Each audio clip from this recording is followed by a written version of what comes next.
पुरुषोत्तम मास महात्मा अध्याय 17। गुरु ब्रह्मा गुरु विष्णु गुरु देवो महेश्वरा गुरु साक्षात परब्रह्मा तस्मै श्री गुरुवे नमः।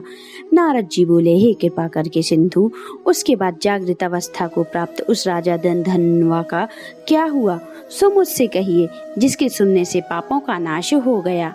नारद जी बोले, अपने पूर्व जन्म के चरित्र को सुनने से आश्चर्य युक्त तथा और सुनने की इच्छा रखने वाले राजा धनवा से वाल्मीकि फिर बोले। वाल्मीकि मुनि बोले, इस तरह स्त्री के मुख से शीतल वाणी को सुनकर सुखदेव शर्मा धैर्य धारण कर हरि भगवान के चित्त को लगाता हुआ दीर्घ श्वास लेकर दीन मुख सुखदेव शर्मा जो होने वाला है वह होगा, यह मन में निश्चित कर पुष्प शमीधा आदि लेने वन को गया। इस प्रकार करते हुए सुखदेव शर्मा का कितना ही समय बीत गया। बाद किसी दिन समीधा कुछ पुष्प फल आदि के लेने के लिए वह वन को गया। वहां जाकर सुखदेव शर्मा मन में हरि भगवान के चरणों कमलों को ध्यान करने लगा। उसी दिन उसका लड़का सुखदेव अपने मित्रों के साथ बावली को गया। बावली में प्रवेश कर समवयस्क मित्रों के साथ जल यंत्रों से जल फेंकता हुआ और बार बार हंसता हुआ खेलने लगा। गर्मी में ऋतु के बार बार जल से खेलता हुआ हर्ष को प्राप्त हुआ। इस तरह प्रेम में मग्न सब बालकों को खेल करते हुए अथाह जल में खड़ा हुआ वह सुखदेव बालक मित्र बालकों की पीड़ित होकर मित्र वर्ग के भय से भागने की इच्छा करता हुआ और भाग्य से प्रेरित हो अपने श्वास को रोककर अपने मित्रों को छलने की इच्छा से वहां अथाह जल में गोता लगाया, किंतु उस जल में व्याकुल होकर उसके बाहर निकलने की इच्छा करता सहसा उस अथाह जल में बहकर बालक मृत्यु को प्राप्त हो गया। जल से निकलते हुए बालक को ना देखकर वे सब समवयस्क मित्र बालक चकित होकर हाहाकार करते हुए जोर जोर से दौड़ के और अत्यंत शोक में ग्रस्त बालक के उसकी माता गौतमी से जाकर बोले। उस बालक को अत्यंत अप्रिय वज्रप्रात के समान वचन को सुनकर पुत्र के प्रेम करने वाली वह गौतमी तुरंत पृथ्वी पर गिर गई। उसी समय वन से सुखदेव शर्मा आया। पुत्र का मरण सुनकर कटे वृक्ष के समान पृथ्वी पर गिर गया। बाद दोनों ब्राह्मण स्त्री पुरुष उठकर बावली को गए। वहां जाकर मृत पुत्र का आलिंगन कर उसके शरीर को गोद में लेकर सुखदेव शर्मा बारंबार पुत्र का मुख चूमने लगा। अपने गोद में स्थित मृत पुत्र को बार बार देखकर रोता हुआ विलाप करता गदगद अक्षर में बोला। सुखदेव शर्मा बोला, हे पुत्र, मेरे शोक को नाश करने वाले शीतल सुंदर और शुभ वचन को बोलो। हे वश्य, मैंने मन को प्रसन्न करो। वृद्ध माता पिता को छोड़कर तुम जाने के योग्य नहीं हो। हे वश्य, वेद अध्ययन के लिए तुम्हारा श्रेष्ठ मित्र बुलाया रहा है और बड़े हर्ष से पढ़ने के लिए उपाध्याय तुमको बुला रहे हैं। हे पुत्र, शीघ्र उठो। इस समय क्यों सो रहे हो? तुमको छोड़कर घर नहीं जाऊंगा। घर में मेरा क्या काम? तुम्हारे बिना इस समय मेरा घर शून्य जंगल के समान हो गया है। तुमको फल मूल प्रिय हो तो मेरे सामने से उठो। यदि नहीं उठोगे तो वन में नहीं जाऊंगा। वन में क्या काम है? मेरी कोई निंदित काम नहीं किया और ब्रह्म हत्या भी नहीं की, फिर किस कर्म से फल से मेरा पुत्र मर गया? अहो ब्रह्मा, तुमने ऐसा करके कौन सा बड़ा फल प्राप्त किया?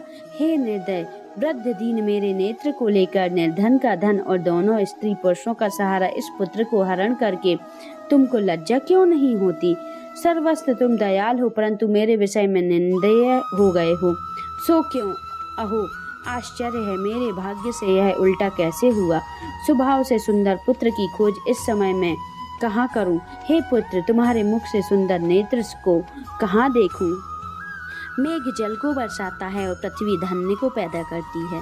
पर्वत रत्नों को और समुद्र मुक्त सागर मणि को देते हैं, परंतु उस देश को नहीं देखता हूँ जहाँ मरा हुआ पुत्र मिलता हो, जिसके शरीर का आलिंगन कर हृदय को ताप को छोड़ता है। हे वश्य, तुम एक बार शीघ्र वचन सुनाओ और दया करो। तुम्हारी माता लज्जा छोड़कर चील के समान अत्यंत विलाप करती है। हे पुत्र, उसको देखकर तुमको दया क्यों नहीं पैदा होती? माता पिता की आज्ञा बिना तुम कभी नहीं गए हो।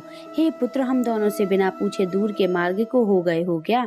इस समय कितने वेद्याध्ययन की उत्तम वाणी को सुनूंगा। हे वत्स, आज तुम्हारे और तुम्हारे मनोहर मधुर वचन को स्मरण से मेरा हृदय 100 टुकड़ा नहीं हो रहा है, क्योंकि मेरा हृदय लोहे के समान है।